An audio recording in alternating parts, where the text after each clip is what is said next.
Can you tell us something about yourself, of course?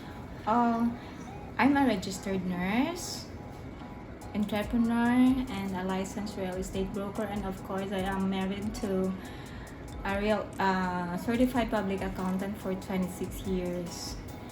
And I have 2 sons and 2 grandchildren. So this is your first time to join pageant. This is really my very first time.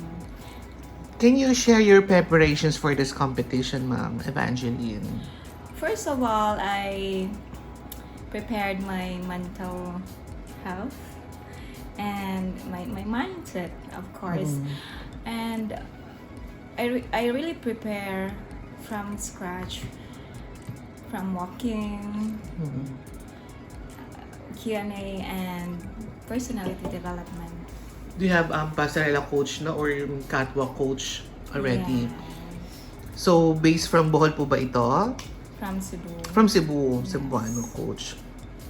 Okay, Miss Evangeline, can you share us more about your advocacy and bakit yun yung napili mong advocacy? Yeah. Okay.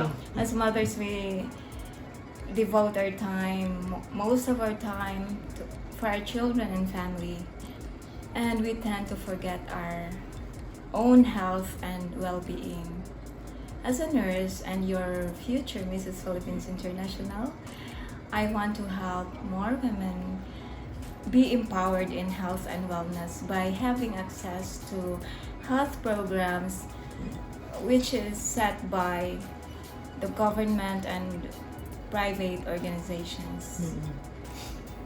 Alright. Ma'am Evangeline, we all know that you are fresh from the press presentation and the Mrs. Philippines International Ball at the Kagamanin. So how was your Congratulations pala ha. Yes. Congratulations for bagging the Yes. Silver Award Yes, at the Thank you so Darling of the much. Press. Thank you. So we all know that Thank you you so much. this is your first time to join the pageant. So how was the experience at the NPI Ball? It's really great, and I felt very empowered, and this is I could say that I am one step closer to my crown. to my crown. And first time nyo rin na-meet yung mga co-candidates nyo. Yes, and they're all very amazing. Miss Evangeline, no? So what motivates you to join Mrs. Pageant like this? Of course, you're already registered nurse, right? Yeah. Entrepreneur. Yes. And of course, ang ganda-ganda mo ha, in fairness naman. And you have good family. So ano bang nag-motivate sa'yo para sumali sa ganitong pageant? When I was a kid, I used to believe that I was the most beautiful creature in this world because of the compliments that I received. Totoo naman yan. How old are you? You're already 46 I am years old, pero my God, you're so 46, pretty. But I lost that confidence when I reached college, and I didn't even join beauty pageants because I thought that there are more women who are more beautiful than me, and that's why I joined this pageant, to regain that confidence and to inspire women, married women, that it is never too late to reach our dreams. So how did you get into Mrs. International Philippines? So did you join the provincial search in No, Bohol? I was or- handpicked handpicked by the National Director. the national Alright. director for Mrs. Mrs. International. Paano yung connection yun of National Director ng Mrs. Yeah, Bohol? my friend, Mrs. Elite Philippines 2021, Jeannie Lo, Okay. yeah, connected me to the national director. Were you from Bohol po? Yeah, I really Where in Bohol? From Bohol, from Inabanga, Bohol. Is it near in Panglao? It's near in Tubigan. Since na-meet mo na yung mga candidates or yung mga co-candidates mo, sa tingin mo, what makes you unique compare sa other candidates na nakilala mo na kanina, nagpakilala ng advocacy nila? Yeah. So ano sa tingin mo na mas unique ako? we are all beautiful and unique, but my strength is really because that I am new in this industry. I am a newbie, and I am willing to learn every day, and I know I could work well with anyone in the organization. Any idea po ba kung ano po ba yung concept na magiging national costume ninyo for the competition? Secret? Okay. Surprise. Yeah. So since this is your first pageant, so how was your trainings? So nag-start ka na ba mag-train for your Q&A, pasarela, as well as yung other like personality development? The Q&A started, I think, a month ago. My pasarela is just sometimes. And I still have to start with my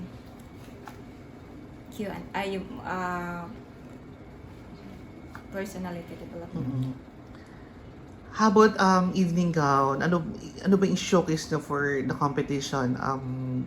Boholano designer po ba ito, or can you share about your Or evening gagamit gown? kayo ng local fabric, like ganun. Yeah. Pero do you have ano na po ba, official designer for the competition? Meron na kayong napipisay? Not yet. Not yet pa. Okay. So are you going to ang tawag doon? Kukuha ka ng ng designer sa Or Bohol, Bohol, or Metro oo, Manila, local. or anywhere in Cebu? I will get a designer from Bohol. Ayun. Alright. So, can you give us 3 fun facts na lang na gusto mong i-share sa amin, ma'am?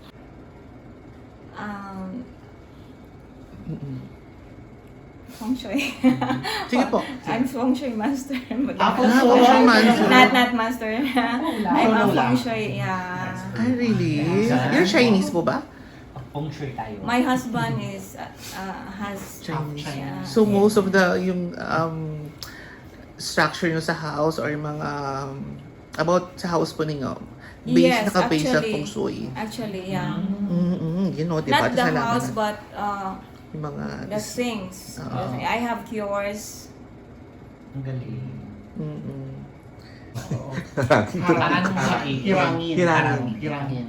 Hirangin. Hirangin. Paano mo siya i-promote sa Bohol? Yung organization. How will you promote, or how will you promote Bohol na lang din? How will I promote Bohol? Mm. I will promote it's easy to promote Bohol actually because Bohol is a tourist spot, and aside from having the chocolate hills and the tarsier, we also have these beach resorts, and Bohol has rich history, and one of that is the Sandogo Festival,